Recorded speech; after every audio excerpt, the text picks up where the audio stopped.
Whaatalo whaatu i le suafa manu malo Iesu Keriso, le tuo Abrahamo, le tuo Isaako, ma le tuo Yakopo, e le nei fo ia fiafi, e le pa ia mani mamalu si tātou patanu, whapeona mo le nei ava noa e tātou te mafuta ai, le toi so ina fo le upo le tua, whaatalo whatu ia te autou, fia lava se tafa lalangi o e mafuta mai ai, i tutonu o maota malawa, e onisi fo o lo whapeona mafuta mai i ainga o ngā luenga, whaatalo whaatu le suafa manu malo Iesu Keriso, o Kevin Uluiva le nei, ea fia fo i eise sao i lau sāvalinga whaale anganga, e whaopopo i se upu na e whaafonga i le nei aso, i tutonu o maota tāpua i te itasi o lo whapeona la ngoi nei le upo le atua, whaafitai au nā le atua, ea e whaamau lalo fo i le loto le nei a fiafi ono seisia manoa tāua, ea uma whai ona tātou maua tātou te whaasoa ai, ea ma tātou whaasoa i le upo le atua,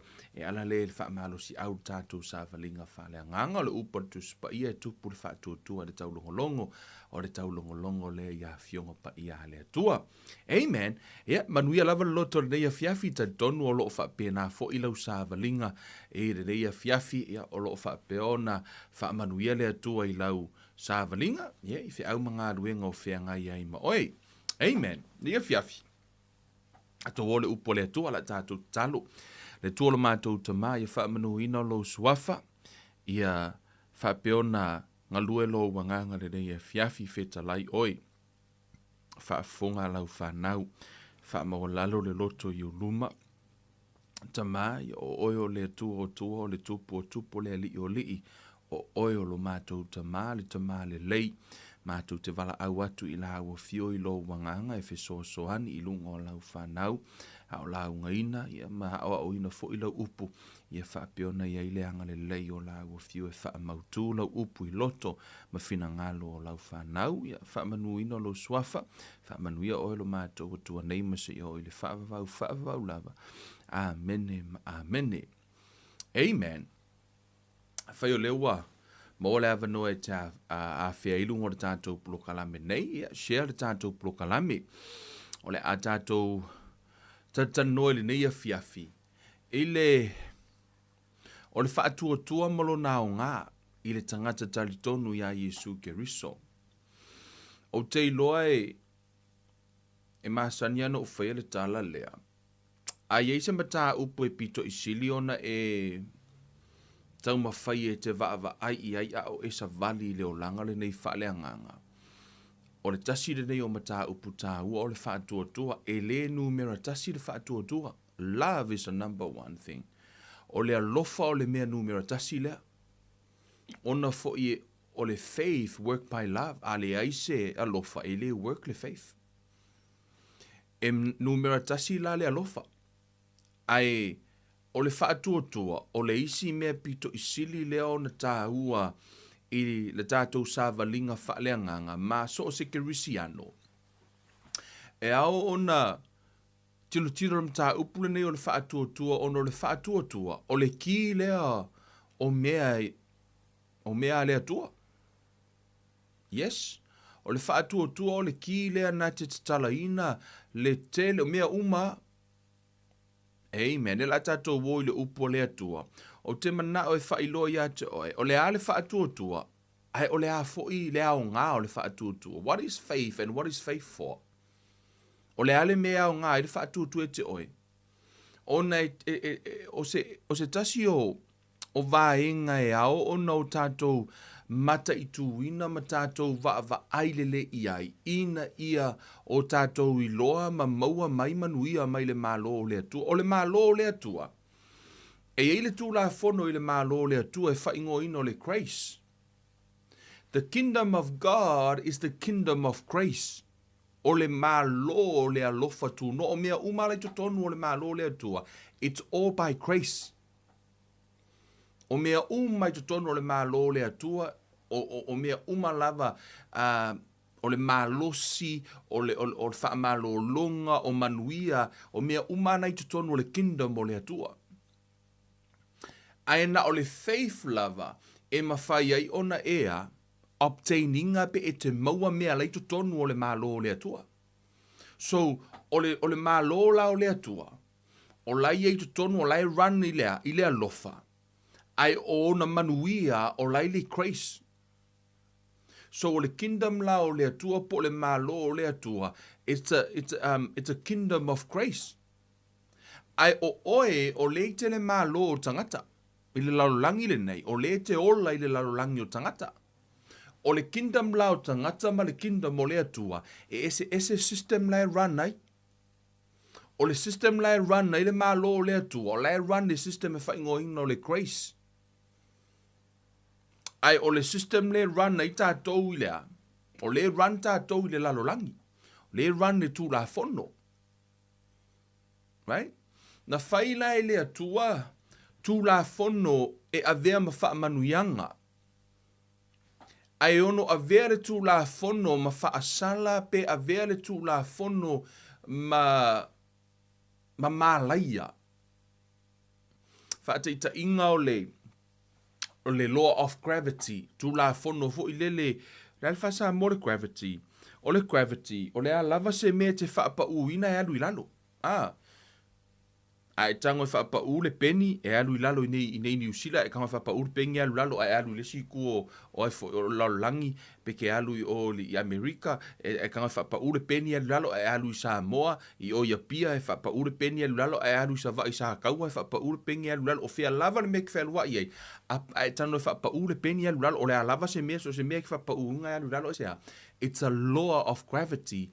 Ana le ai le law of gravity, se manuea, e ala ifo oe lae pipi oe le wola piko inunga o una wa foi o lawa float oe ia po faaftai fo i le law of gravity wa avem fa manuianga wa ana le ile law of gravity se manu ele mafainga o sa o ka avale i lunga o lenga fo i le wala pe ana le ile law of gravity so o le law of gravity la o le tu la fono le na fai ele atua i le lalolangi e avem fa manuianga ai a fai e te alula i lunga o se fale mau lunga ai te iwa e savali e oso i lalo.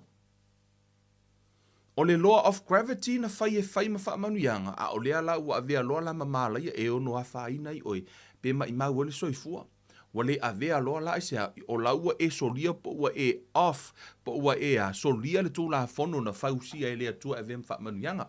Wha pe nā fo i lale mata upule nei o le grace ma le faith. O le grace, o mea ia lai, o le tu la fono lea na fau e lea tua i lea, i lona malo. I le kingdom of God, e run by grace. Le lofa tu noa. Amen. I le winga e wha winga ina, i le upu grace to tonu tu spa i, o le unmerited favor, but that's not the whole meaning o le upu a. O le wing o le upu lea grace, ele o le unmerited favor lona atoanga. O na yeistus tu singa paulo, o lai wha atusa le grace for mai o le malusi anga. It's a strength. Or it's a power. So it's not only about unmerited favor, it's also a strength or the grace o le malusi anga. O mea la ia leito tono le malo le atua. So es tangata la na tatalia ina Iesu e vea mali ima whaola. O la ua whanau i to tono le malo le atua, the kingdom of God. O oe le tangata o le malo le atua.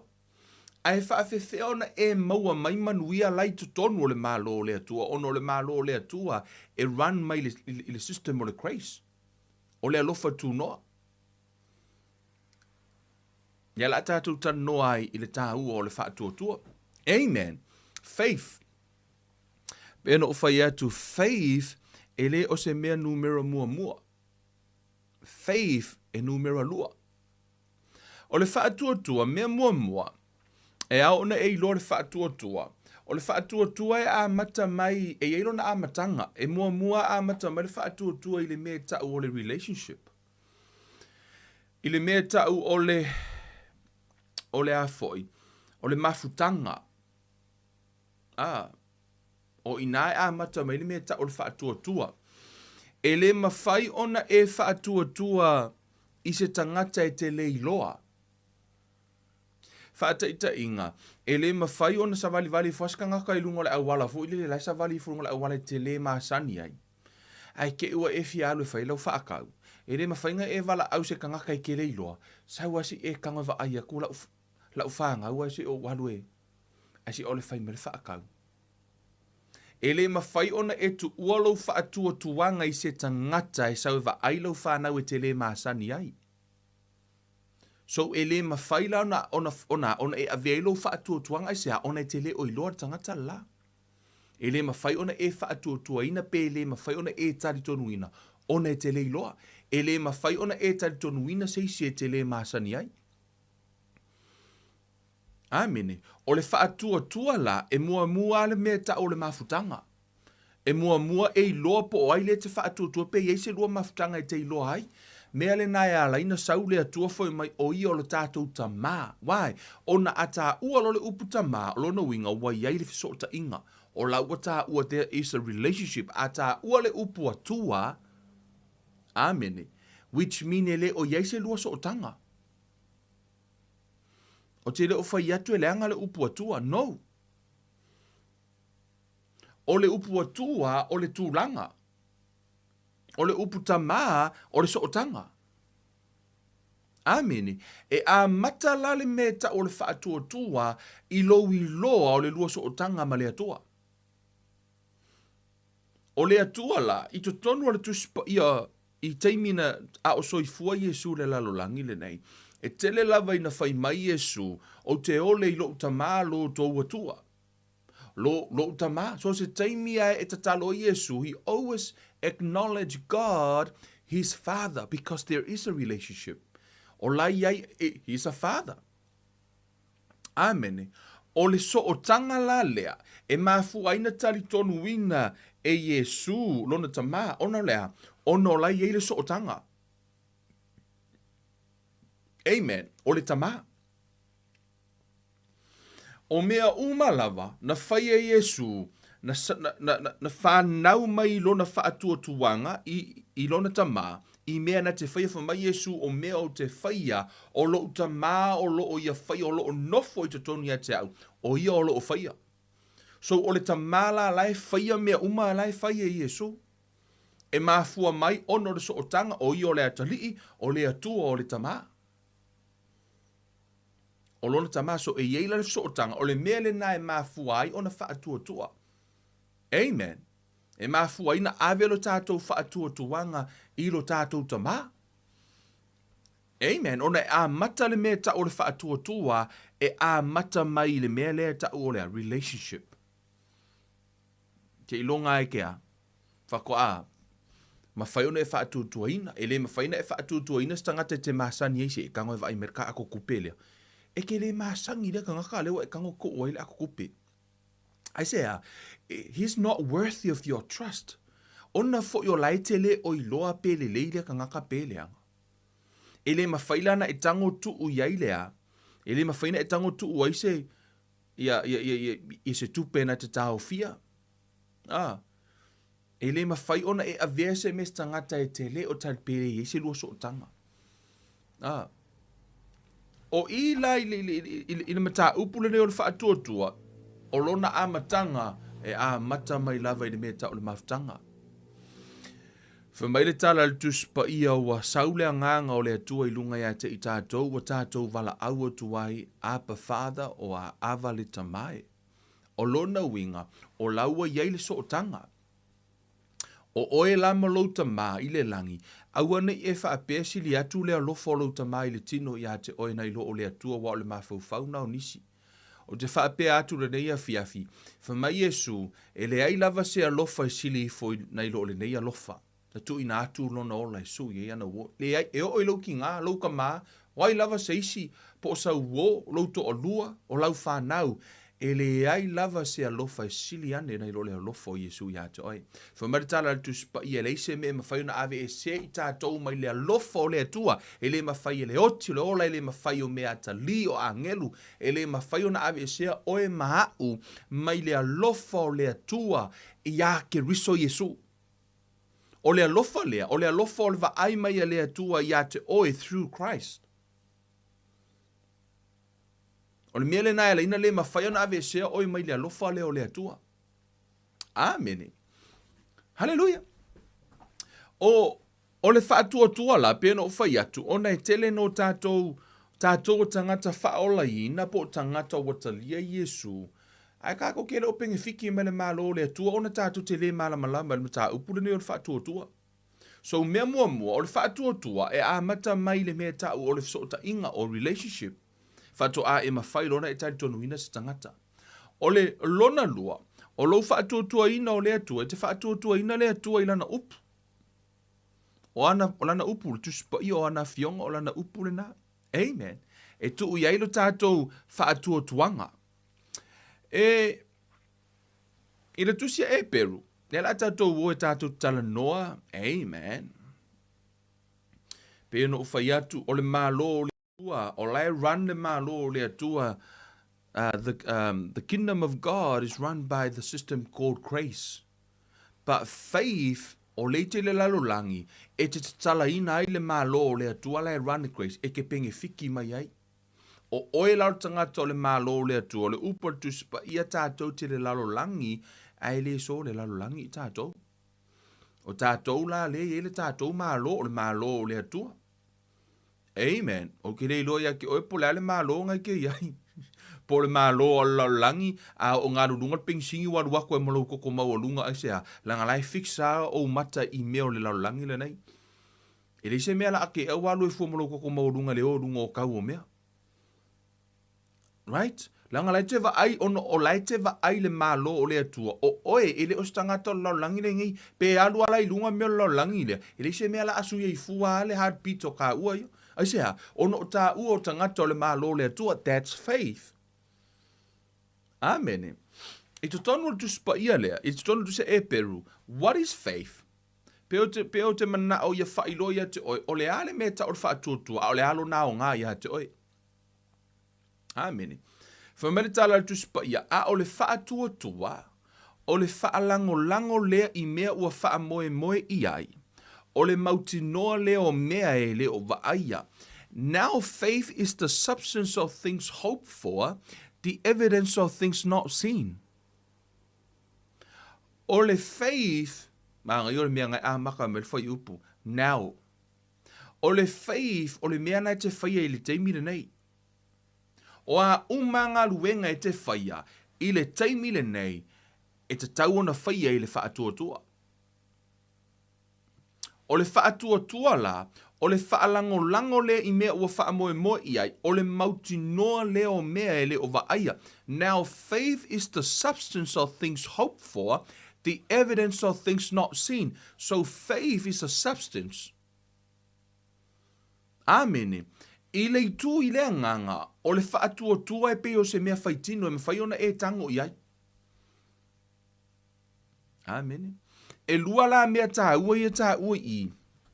O le Faatuatua ma le whaamoe faith and hope. To a tele tangata e mix up ina le lua lea, ai ese ia sa o le Faatulangana e tu wai, o le whaamoe, o le mele tupu lumanai. O le hope is for the future.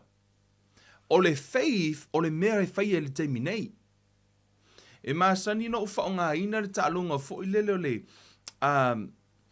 te ilo le fo ino le mea, the fetch came fo i lele, te ilo le memo, o la kulisia so ngā i lalo le paka, ufa ai fo i lele kangor pālangi, ku ul memo le polo i ko kongo langa, na kangola ia kongi le polo, fo i lele wha mamaua, o ngā halu rola i o le ta i whauaru au mai le polo.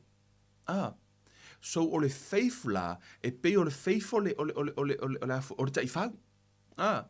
Ai tu sa o le polo fo i lele, o le hope po le wha moenga le mea na o le la e tango e whai mea ta o le wha moenga, o le mea le te tango la e te tilo le luma na, it's like a vision. O lo hope le na, o lo wha moenga le na. Lea lau e tango, lau e tilo, o tausanga fau e tupu e le mea leo te mana o yo tausanga fau wha apea. That's the hope. O le faith la, e peo i o le ta i whau o le faith e alu e au mai le wha moe po o le faith le ngā lue ina ia ewa ai i le mea ta o le wha moe. So e ngā lue wha atasi la le lua lea, pe a whi e saolo na wha atulangana, a le eise mea ta o se wha moe, wha mai le tala tuspa i o le wha moe o le taula lea o tātou loto. It's an anchor to our soul. Pe o le vaa, a whai ele eise taula tu ua i lalo, e ka whea le vaa i pe au lea, o le sami. Mele na ala iona ele kaula e vaku ku ilalo onga upe ala ia po le ala le makang ele kafea le va. Ese ha o la ele taula ai fa pe na la fa mo o le fa mo ia Keriso o le taula le o le tatou wa fa tuanga po le taula le o tatou nganga o tatou loto la tatou te va ai tu ia Yesu mele ngai ala inga onga le malu e lue tatou ono le tu tatou fa mo nga ia Yesu Keriso o le ala te sa vali le fa tu ile taimi le nei. What is the faith for? O le ale mea o ngā i le fa tua. Amen. Mea mua, e le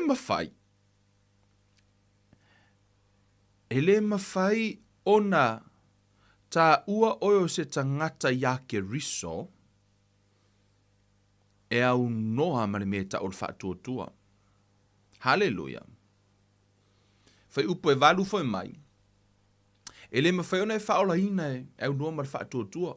Tusi i lalo. Ona to o tele te ngaka e pe e le fia e kala ngon kau whakua ai o le kele i o mea o ngai whakua e mai mau ilo wola whalenganga pe ai whai. Pe a whai e tele i lorem taha upure nei whai mai. A wā o le alofa tu noa ua whaola ina hai outou i le whaatua. E le mai a te outou fo i lea. A o le mea ua fo ina mai e le atua. E le ono ngā luenga ina ne imita se tasi. A wā o le alofa tū noa, ua whaaola ina ai outou i le whaatua. E le mawhai o nā haluana o le alofa tū noa, e mawhai ana alofa le atua, ai ke le whaaola inga i le alofa o le atua. Se i longa lava e te whaatua i le alofa tū noa le ala ia Iesu Keriso, fo melitala tu spaia, a wā ua whaapea lava nā alofa mai o le atua i le lalolangi, wa ia au mai eilo nā alopele to tasi, ina ia le whano se tasi e whaatua ia te ia, a ia maua le ola e whaavavau, se i longa lava e te whaatua oe ia Keriso, whato a e maua le mea tau o le whanau fo wina po le whaaola ina po o le avea oe matali o le atua. E ui ai nā lofa le atua i le lalolangi, a e nā te le i whaia se whiriwhiringa mo oe.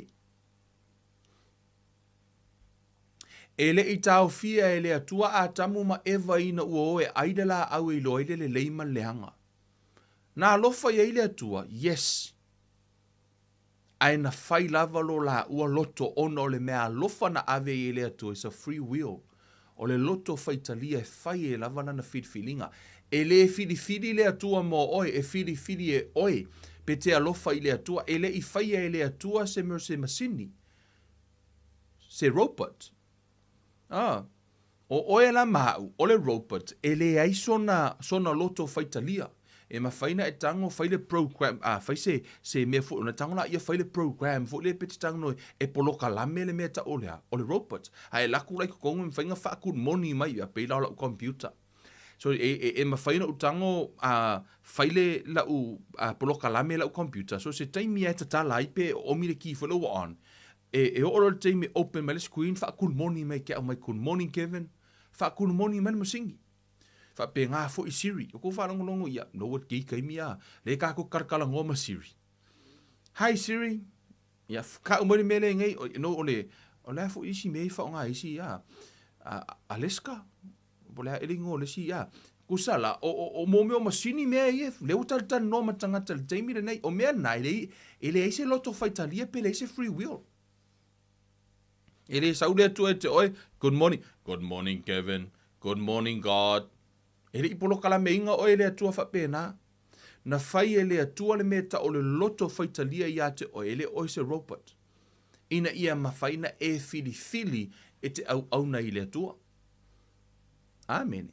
So, na whaila tātou ele atua, whametala tu spa ia awa o le alofa tu noa, whamele tu sia tito, o le alofa tu noa o le atua walu wa e lunga o tangata uma.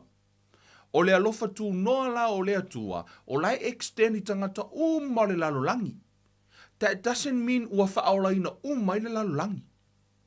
O lai eilo na alofa tu noa i tangata uma le lalolangi, mai tangata leanga se i o i tangata le lei, tangata whaaola ina, tangata maumeata, o lai extend i lunga le alofa tu noa o le atua. And yet, e le o whaaola ina. ele o tā ua o whanau o le atua, ai sea, o se I longa lava I ele me ta o le whaatuatua, whatu a lato maua. Only faith they can obtain salvation.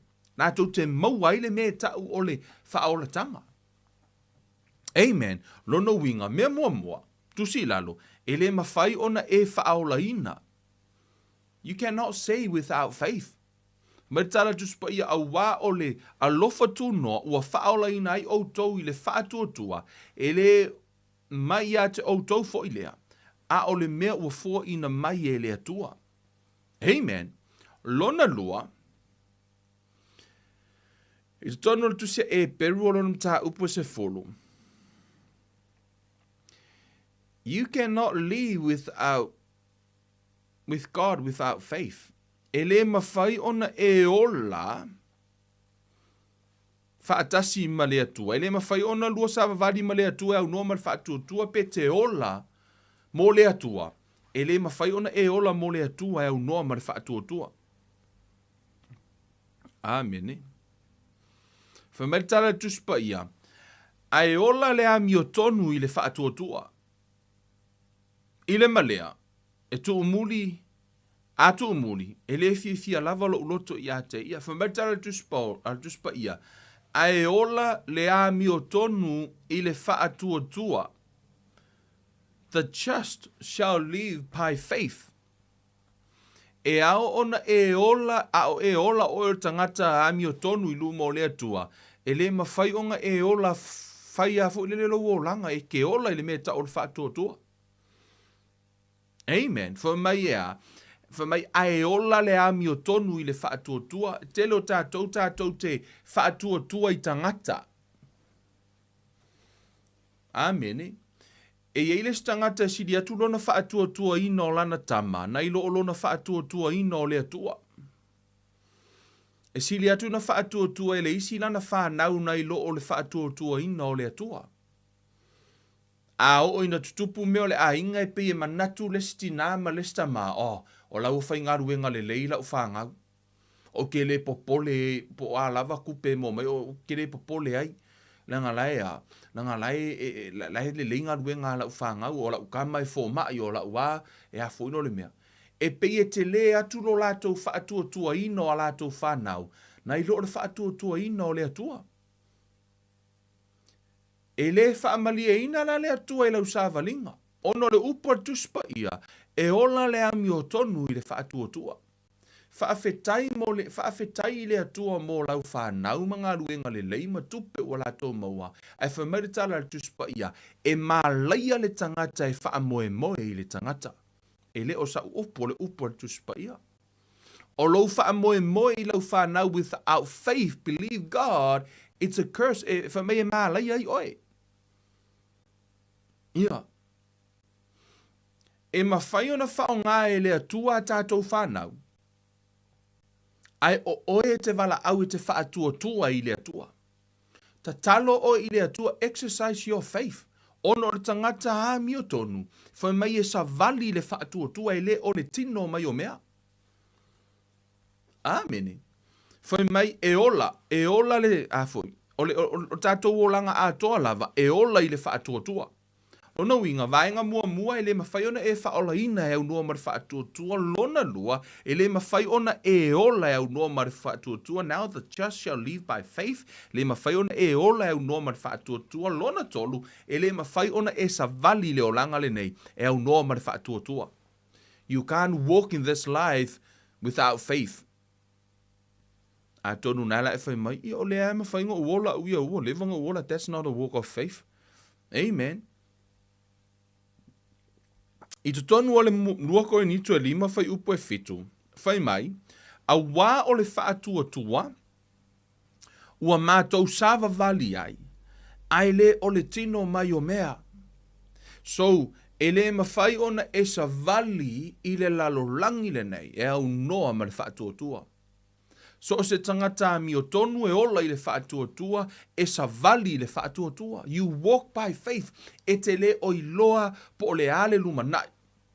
A o lo whaatuatuanga, whamaritala le atua o lo o iei manatu o lo o manatu tua I manatu I le manuia e le o le malaya I your faith, e te talitonu i le lumanai e te manuia o oe o le tangata manuia. E te whaatuatua e mawhai ona e whaia, that's faith. O lo whaatuatua e mawhai ona, e sa vali ti ngā lavana e mai, ai e te whaatuatua, e te malolo. Amene. O lai te sa vali le whaatuatua, o mea lava lai ke whaia le whaatuatua, o isi whai unga e te whaia, o le valea ia. Watu sasi o tau tinonga.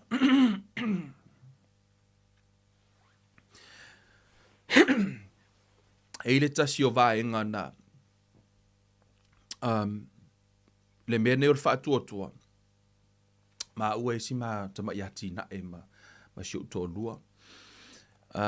Eila le taimina, ono o sau e whaile ngā luenga le atua, now I move to the ministry. O ngā luenga po o la uati na e ma mea, le to e whaia. O le tele o ngā luenga o put aside, ono ngā luenga le atua po le ministry. O le 5% po o se 4% o lo taimi e halu ngā luenga, o le tele o taimi o lo taimi e halu le upo le atua, su e ia, ma whaile ngā luenga le atua. So, a o sa uni a fo ino le mea. Sa la se tasi o sa osu ea se isi na te sau e run se tasi o pisinisi. Ai la uo, ia uo kele yo a uo. Sa o mafau e po ai a ku ia le vaenga le o la wati na e na te tango e a fo e run.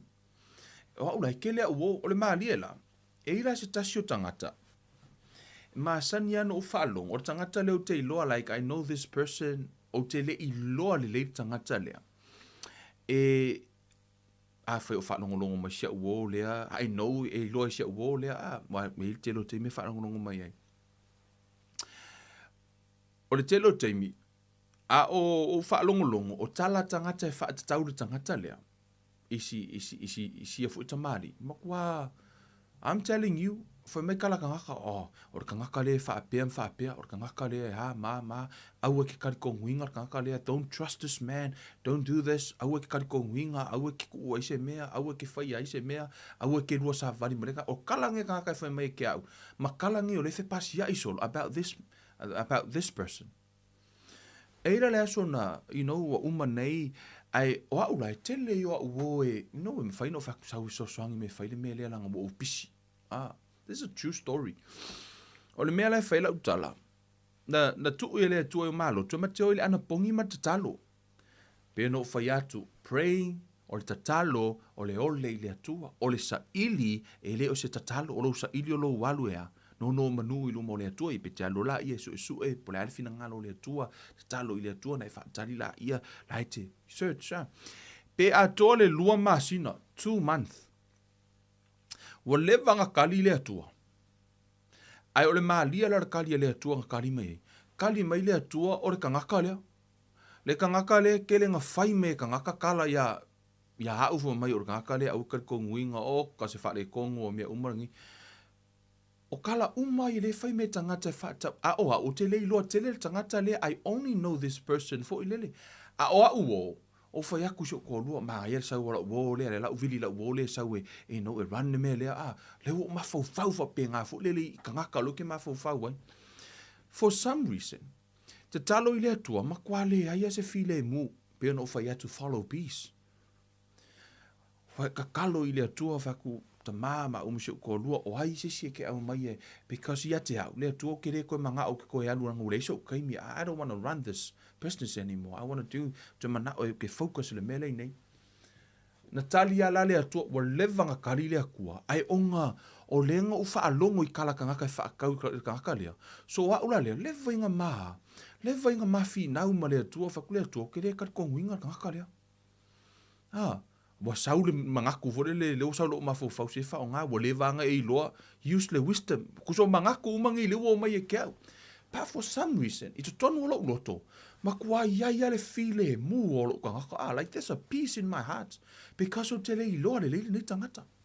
O le ngia whai mai le atua, o tangata na ave na te runninga pisingisi. Amen. O ngofo ala I whapesoti. Ma ngofo lua masinga o ma ngofo lai su esesi. Ia ule ia se rush fu le fai malia. E la le aso mai lunga ka avali. Halu al maka avali. E fa marka la shu ko lua e kia. Mai vai, han. O le ir ka ngaka le mai e le atua. Ai makua o musua e ka ule ingoa langa ki ua ka uloa. Once we decide, o tangata le la afai. O aka lo le keiminga. Keiminga nga fai e lo ko. O lo to lua fu. Nga kire i lua fu ka ngaka lea. Yeah. She has no idea about this person. Ai o ka ngaka ngā lo wa ave e le atua lea. Lo ka o ele to ma ali ela alu al ma ka vale fa me la lo to lo le mereng o le ala o fongo for nga ka mi fo le fa ku nga ka u me fa pe nga lo to lo ka sia lo ma ke o fa ku lo le ya nga ka le fa me o ka lo ka u le ngo nga u ka unga ko le ngo aka lo mo lo ko lo a ko lo yes that's the person ala halu ma ka vale o lo ngo la tala. I'm telling you, since we start our business, o le taimia le tangata le na whaasino mai e le atua. Na makua i, o le, na mao i tonu mo ia e maua le polo fiki on mapisingisi e not really much. It's just enough for us to survive. Matia tonu, I really want to glorify God. I really want to let you guys, fo ilele yoto ilo, whaalango lango i le atua. Ina ua whaasino mai e lea tua tangata lea, e kou against umai mea na whai mai tangata. A ina ua masa ili lea tua, e whaasino mai lea tua tangata lea. All I can say, o tangata lea, he look after us up until now. Ese le whaamaoni o lea tua, whaamaoni o lea kangaka, o kele i romo o mwere side o kangaka lea, le whaonga inga e lea tua o lea kangaka. A o lea whato a o ilo ai, wa o tū nei mo utrewa ai, o tangata uma iana whai mai e te au whaatau this man. O tangata uma nā, they do the same thing. O le complain, me fo le whai ke kei fo ilea, i ka ngaka a koe whai e kukala, i ka ngaka ia ke o kou. Ha, na o lea tua na te sila fia uma tangata, yet o tangata pika o siringa ingosia, a lenga whiri lea kua o le mea lai whai lau pala. Ma kua i opposite uma menga whai mai ka ngaka. Ona o le mea lea o le loto leanga pe loto leanga i le mea ua whai e le istangata. E ana le fia tangata lea ona o lai manuia mea laina te whaia. Mea fula na o le winga lau tala, o le tā ue o le mea lea o le savali le whaatua, o lou whaatua ina o le atua i lau savalinga. Because I'm telling you, this is the last person ngai lunga o lau risi.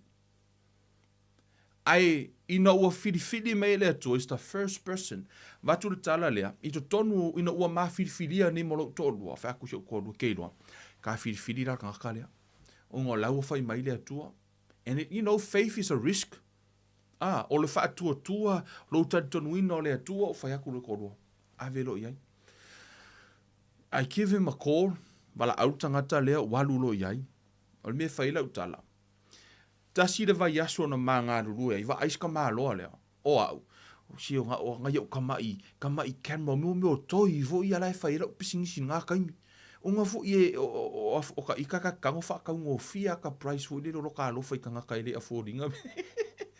O le mea lai whai lau kala. O au masingi o mo toi whaftai lea tua mo ngai mea ngā makai. O isi keimi o mea whai o ngā ruenga o mo mea kau ngō fia fo i e. E whaateipi fo lea mea. E le engi mo li e kau kasai a kuia mea E le engi mo li e wha o ngā ale la o mea umana whai e o ngā ruenga. Ia so la li whatoa atau amataina. Le isa ka kupe ke le fo le ngā whai e. Sau warka ngaka lea wa ai ia umasingi lai wha o ngā ula koe po e. Sau ka maa loa whai mai e kia. Mai, tori. Sau e whai mai sau lisi. Waku le, sfuru lima afe waku e whai ei. Whaakau ke mga o ke aru wa ai umangi me ke mga o ai. Oh, sorry. O alu roa whai, ke roa peia o kamai kiki. Ko alua vai aso kanu ma kakarenga whaasingo me le atua. E kuu i ele e ngakanga i run le. Ngā ulakua wha mai alu e su e umamea o aangi camera ke mga o aangi mea alu e tole ai vai le alu. Camera kaunga kā. O ulaku eku mai sa o le mea o lima o ke haru i run. Up until now, pauala utala e whai. Ole e ala na ufa mtala ina, I'm not bragging in any ways. Ole ngola utala. Ole mea leo le savali le whaatuatua. You trust God. Whaatuatua ona i le teimi ia te oe. Te manatu ai oe ole ia uia. I le wa ai whaalaulangi mala wa ai. So leo le kangaka mua nginga ingo ngare fifi kangaka. Ai ni yet familia tua o ke alu e ave iai. keiloa. O mal temi nei, o te whaafetai le atua, le asonga o whai le atua, whakule atua, whaafekai ei lau ka iala. Anga o muli ala ka ngaka makala ka ngaka inga whai mai, se mangue le ai se pisingisi piko i siri ngā le anga ma le ola le kemi ngai peo pisingisi a. Ai o ke whaafetai i le atua i lou wha maoni, le ka ngaka ngai au mai, or ka ngaka lea e le i kau ilo ma fau, aina e au mai ese le tā ua le mele, whamatala tu spa ia, the step of a righteous is ordered by the Lord. Whai mai o ala o le tangata mi o tonu, e wha tonu wina e keriso, e le atua. Whamatala tu spa ia, trust in the Lord with all of your heart, don't lean on your own understanding, in all of your ways acknowledge him, and he will direct your path. Whamai e te whaatuatua ina lea tua yo wala mea and I learned this, o lea lava se mea o te manao e whai, ia o mana tua o la usavalinga, o te savali le whaatuatua, ai le o le tino mai o mea, o te le va aipo le ale mea ngei, o te va aipo le ale mea manao i lea tua. Kei loa le kaimingei, soli, makuai o oli alo o loto koe whaafekai au i lea tua. So thank God, you know, now loko vai mele fai kwa kako live, fai kako Bible study, wa kele ke mi o keve na alu e su ele upole tua rather than like ka mo e pu ele mea, fai mea. Amen. O la au itangata wa running vi ele, amen. Praise God. So this is walk by faith. Sa vali le fa tua. You know, hope you guys don't mind bel whaonga ina ni whaataita inga o whaonga ita ia ma utangata polo ainga e pēlawa na whaila utala e le ma whaino o tau tino i se mea e le o tupu ia te au e le ma whai fo ino provinga ia nisi o vaenga you know, testimony o te whaonga ina lava lata ia tau tinonga ono le upo lau tau tinonga o mea o lau teilo e auna tupu so e le o se manatu wa sili po ua ova ke le fo ino whaakua ke ua pe o kasi makau kia whaakua Kevin no e ei fo i teime sa vali ei Kevin ile tino. Amene. Ai ei fo ile taimi. La sa work kai le whaakua le. E work kai kemi uma. Ai ongo le foke sa vali le kingo so. O le lau te au mai le tala ile taimi. Sa tupu ile mele. Whai ma whaataita inga. And hope you guys don't mind.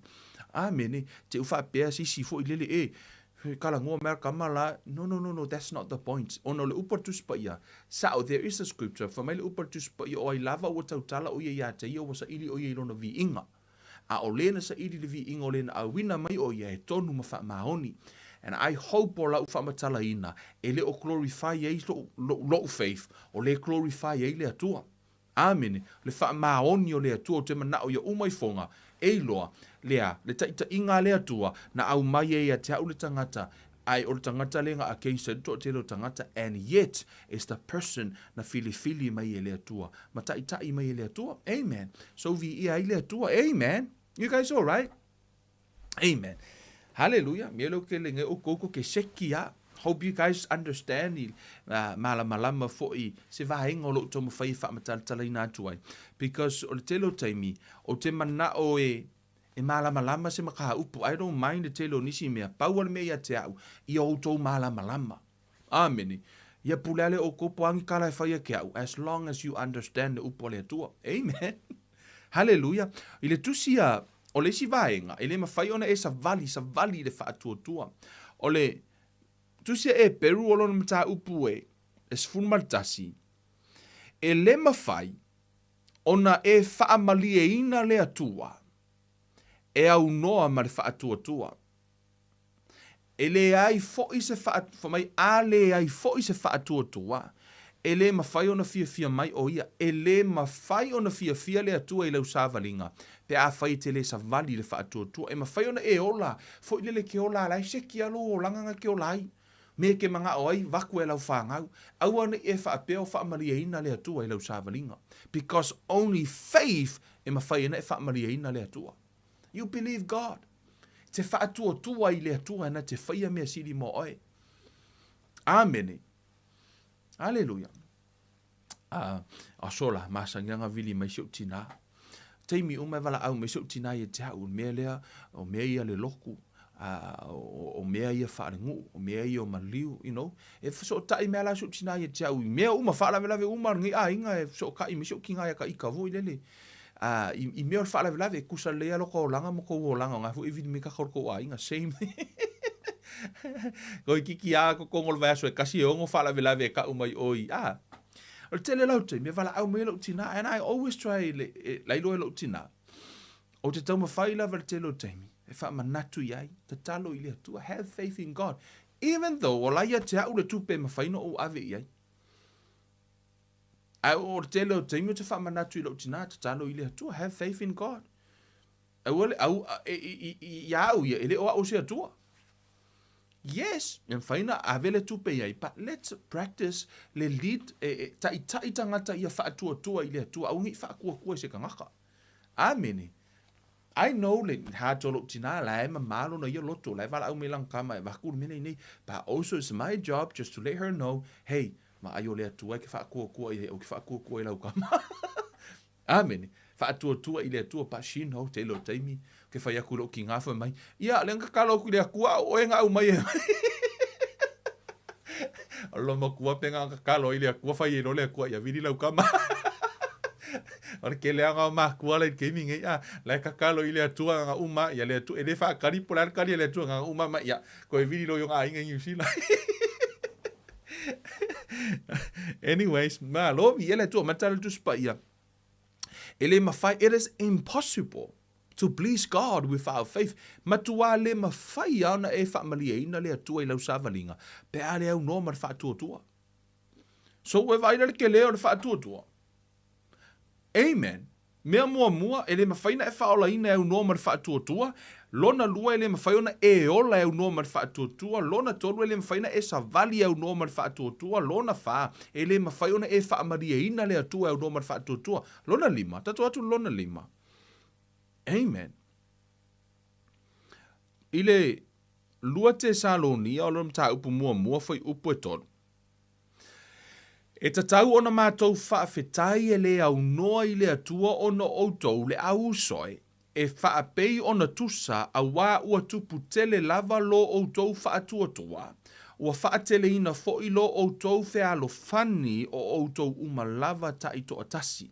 E le mawhai ona e tupu ma develop loa, lo ola whaakirisiano, e le mawhai ona e tupu whaale a nganga e au noa ma le whaatuatua. Amen. E le ai lava se meo mei mawhai ona e whai au noa ma le whaatuatua. So when it comes to faith, o le ka ua i o le whaatuatua. Amene, ai pēno whai atu le amatanga. O le whaatuatua, e le o le mea numera tasi le nā. Love is a number one thing. Amen. O le whaatuatua, o le mea numera tasi lea. Ilu mai i le tusi lea e peru o mnum ta upas fumal tasi. Hallelujah. You guys all right? Whamere whai upo e fitu. Wha solo i lalo. O le whaatuatua na whausia i e noa le vaa ina ua matau. E o la airo na ainga, ina ua o ina e le atua i mea e le i vaaia i o na pō. Na ia whaasala ina aile la lolangi, wana maua ai fo i le amiotonu o le amiotonu lea e le whaatuatua. O le whaakua langa whau i ngoa le vaa. Amen. Whamai o le whaatuatua, na ana ai Abrahamo ina ua vala awina o ia e alu i le mea o le a maua e whai mona whanua. Na ia alu foi e le iloa po o fea e alu ai na alu Abrahamo. Ngā alu ale ilo po o fea mea e ngā alu i le whaatuatua. Amen. Na alu i le whaatuatua. Whamari tala le whaupasa fulu.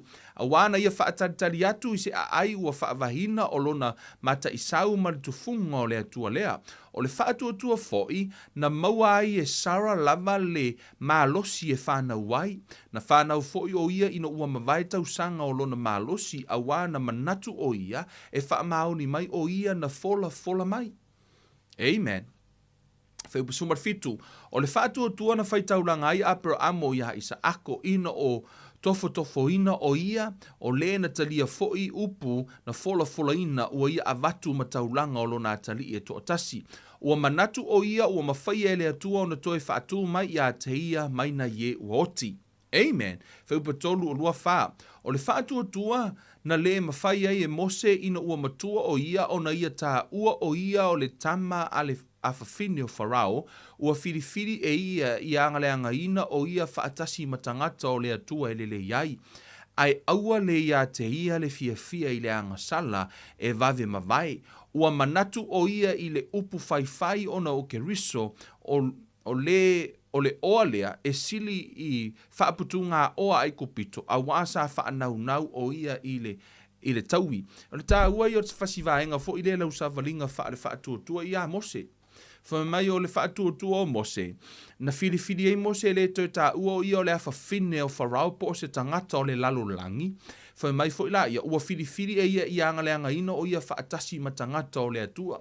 A tonu o naite i to tonu o se si o manga e le mawhai a e tala noa atu i le atua e pe fai mai e o le fia kua i o le la ia. E pe e upu le anga ina o e pe a tā ua whaatasi o e matangata a mio atua. Ai fai mai tala tuspa ia, o le whaatua e te whai ai. Amen. O lai te whaatua o e po a upu a kai whai aki o e mai tala tuspa ia, e ino lalangi mea le atua. Ona e iaia uo, e iai tangata e makua i maa e ka uke riso i tangata. Matua i maa ia Iesu, fa whena e maa i le whaolatanga na whai e ke riso i hata oi. Amen. Fa fena e mai ta ule whaoratanga ia Keriso. Me tala tuspa ia na whaatau vaa ia te ia le maa una wha moe sa ionga lunga. A whai e leo ia iso wha moe e ia Keriso, ne ki oala a e maa. A una i le ta tauna to e maa se isi ia Keriso. O ai a maa i le na maliu mo ia na ia tutongi ia le tau o ia o le ola, o ia o le wha moe nga ola, o le ara le mea ke maa. Le ula me o tangata. Ke loa, whamatala tuspa ia nga fili mo se e anga le anga inga o ia whaatasi ma tangata o le atua. A e fili e upu le anga inga o e onga o laua, o lau whaatuatuanga i le atua, au e ke pole. That's faith, o le whaatuatuanga ke whai ai. Amen. O le whaatuatua. O le whainga ngā luenga le atua, au ni o tō whape, whainga o fie. With God, o le whainga o fie ia. Ai i le lalolangi, o le whainga kā ia. Amen. I le lalolangi, o le whainga kā ia. Whamere tala whai upatolua. Se a fo i lau e to e whai atu. A wai sa ale aso e tala atu ai a ki tiona ma parako, ma sa masoni. Ma i e fata, ma Tavita, ma Samuelu, ma le au perfeta. O e na whaato i laloina ma lo i le whaatuatua. Na whai ai a mio tonu, na maua ai mea na fola na papuni ai ngutu o leona, na tinei ai le maalosi o le afi, na sao ai le mata o le pelu, na wha maalosi ai i la tau sa vai, sa vea ai ma fita i taua, na tutuli ai au anu ese, na maua mai e whawhine o la tau tangata oti ina ua toe tū mai, na whaatau ngā ina nisi ua le talia i la tau le ola tanga, ina ia maua i la tau le toe tū mai e sili ona le lei, o le whaatua la. Na whaia ai e tangata nei mea nei. Amen. Faith, o le tāua na sāwa vali le whaatua aile o le tino mai o mea. O le whaatua na whaato i lalo i e Tavita koliata, o le whaatua na whasia ai e Samasoni i a Filistia, o le whaatua na manu malo ai e whata i lana taua, whaatua i a Samuelu, whaatua o le au perofeta na whaia mea i le whaatua, preach by faith, prophesy by faith, mea ia na whaia i le whaatua. So o le a lava la lau sāvalinga i le o langa le nei. Amen. You can obtain promises by faith. Amen. You can obtain promises by faith, make preparation and build by faith, be your noa. Amen. You can obey by faith, te usitai I le whaatuatua, e te nofo I le whaatuatua pe o Abramo na nofo I le nuu e afoi.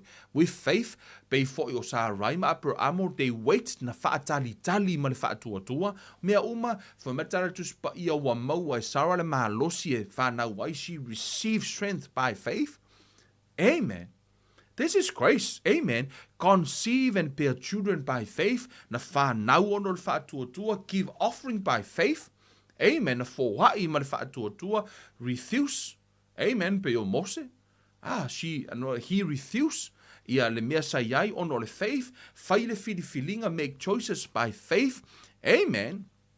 Forsake sin and your past. Amen. Ave ese le anga sala mo lo tua nai by faith. Amen. Ole Faatuatua la. Alleluia. Ole ke le o le mata upule nei.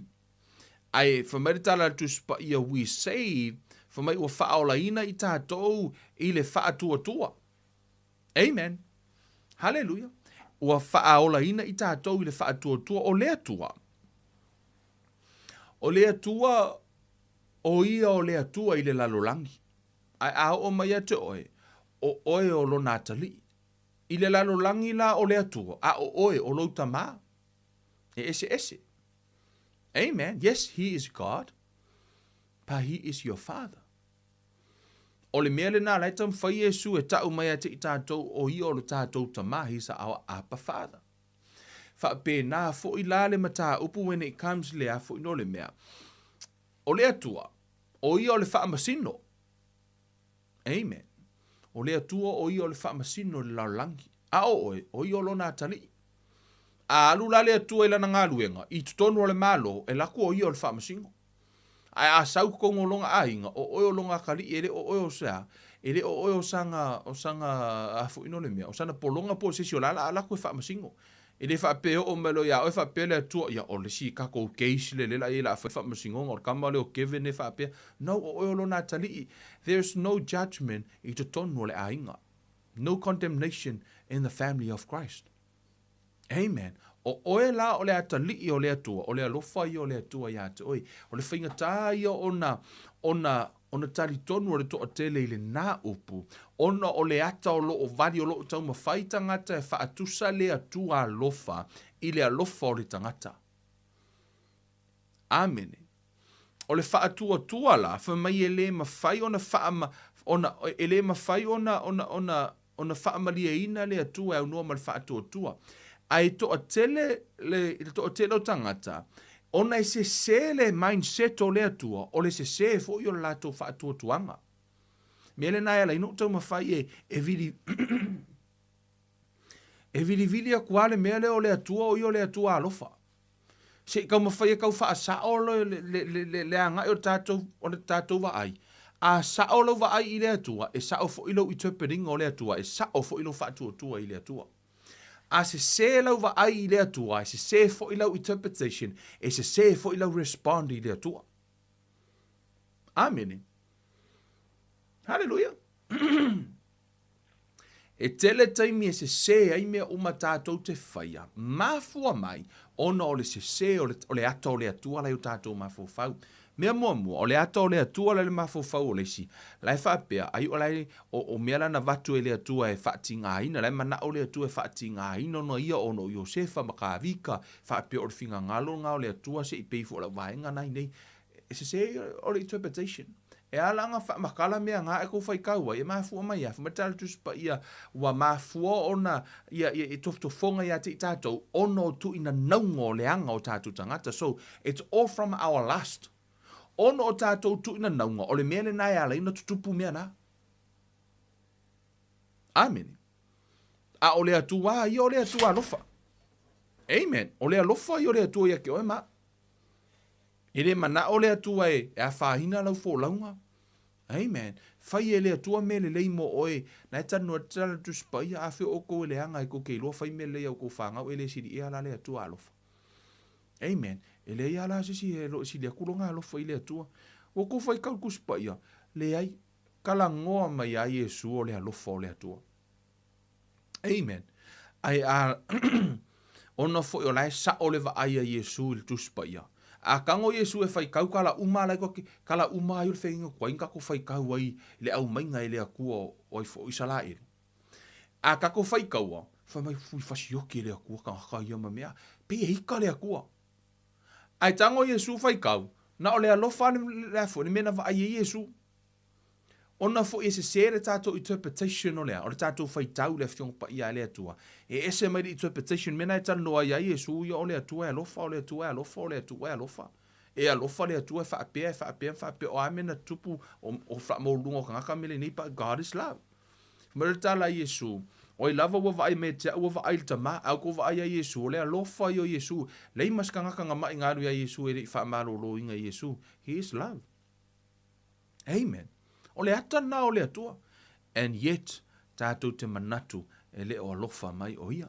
Ia iaile alofa mleanga le lei o le atua. Ia tuputele lo tau faatuatua. Ia faapeona e sa vali le faatuatua, ola i le faatuatua. Ia ma tātou a. Ngā lulua i le faatuatua, a wā ale ai se faatuatua, e le mawhai o na fia mai le atua. Whamanuia le atua e lau sāwalinga, re neiva yaso, a vea le nā upu e toi whamanatu ia te oe malau sāwalinga, i eiloa le alofa o le atua. Le atua le mātou ta mā whaafitai, lau upu le nei a fiafi, whaafitai mo lau whanau, whaafitai wa ea o a ima whaatonu mai o mātou tangata i o mātou wala, o ala i le manuia, ai le o le malai atu mawatu lo vi inga re rei a fiafi ono le suafa o Iesu Keriso o a ole mavala aua tuai nei. Amene, amene. Ia, via le atua, whaaftai le atua i lana upu, toi whamanatu mai a te oe maha umar tātou sāwalinga, aua ne ngalo i a te oe, God is good. Amen. O le lei o le atua, pauanga o le mea i e loa. God is so good. And his mercy endure forever. Kai au umaka ke ala i whai, ke mangaku mea fu inga a o ngai ngā usese i lumo le atua, a uka kalo i le atua. O nga ngai sa repeal kai fu ia o nei le atua i whaer kako la unga. I learned something new about humility, ana nei ala fiafi. Ho ngofo ngai mawhai kaula o kusia ngai. Hau whalonga ko ngai kongolo loko. Kala ngoa mai le atua, au vai o kunga. E no, ele o whaapea ua kango au vai kunga, o kasi ke leo le mea lai. Kau mawhaile atua e kau kau mai kia ufu le mea la se ilo roto. Ai va ilo whai aku ile atua. Tama, whaamha ngalo mai au. Wau loa, kusa lau se skama i mea kau se le loko ka maloa. Koe whako ese nganga umanga o whako ese o whalongo kunga. O kase sa o loko loko. Kua i mamā loko whako, thank you Lord. Ia, e ai fore keimi se le loko Pastor Kevin. Ke o kou whapea, amu ia Kevin ia, le anga sala longa loko, aua ko ke whapea ngā, o hau fo o tangata, hei fore ke mea kau se loko, ko kango ko e ki wha sa o loto i numere tu, amen. Hallelujah. Ke o kou whapea, afu ngore mea, sa o loko whai au i kemi uma, hei fore ke mea se le loto, amen. Ai loa, to e fo i lumo le atua, amen. Whamanuia le atua nea fiafi ma malolonga. Tātou toi whailoai i le aso lua. Ia pe aulia i le alofa mleanga le lei o le tātou atua. Ta e toa ilo tau soifua malo unei ola. Whamanuia tele le atua. Love you guys. Ia ono suafo Iesu. Ia amene ma amene.